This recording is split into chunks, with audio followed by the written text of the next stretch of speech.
శ్రీమాత్రే నమః. అందరికీ నమస్కారం. నా పేరు పశుమతి మనోజ్ కుమార్ శర్మ.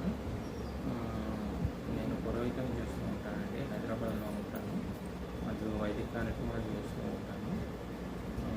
నాకు ఈ మధ్య ఒక సమస్య వచ్చిందండి.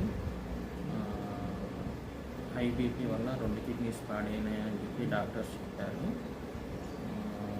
దానివల్ల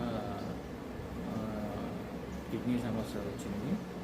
నేను ప్రస్తుతం కేర్ హాస్పిటల్లో ట్రీట్మెంట్ చేసుకుంటున్నాను అండి, హైదరాబాదు. వాళ్ళు డాక్టర్స్ ఏమన్నారంటే డయాలసిస్ చేయాలని చెప్పి అన్నారు. దానికి సంబంధించిన ఇది ట్యూబ్స్ పెట్టారండి. డయాలసిస్ ఇంకా 6 నెలలు చేయాలని చెప్పారండి. ఇప్పటిదాకా నా 4 lakhs ఖర్చు అయింది. అది కాక ఇంకో డయాలసిస్ ఇంకొక 6 నెలలు చేయాలి, 4 lakhs అవుతుంది అని చెప్పి అన్నారు. అది కాక దాని తర్వాత కిడ్నీ ట్రాన్స్ప్లాంటేషన్కి వెళ్ళమని చెప్పారండి. దానికి కూడా ఖర్చు అవుతుంది. సో ఎవరినైనా సహాయం చేయండి అని చెప్పి అందరినీ కోరుతున్నానండి. జై శ్రీరామ్. ధన్యవాదాలు. నా బ్యాంక్ డీటెయిల్స్ వివరాలన్నీ ఈ వీడియోలో విందుపరిచానండి. ధన్యవాదాలు.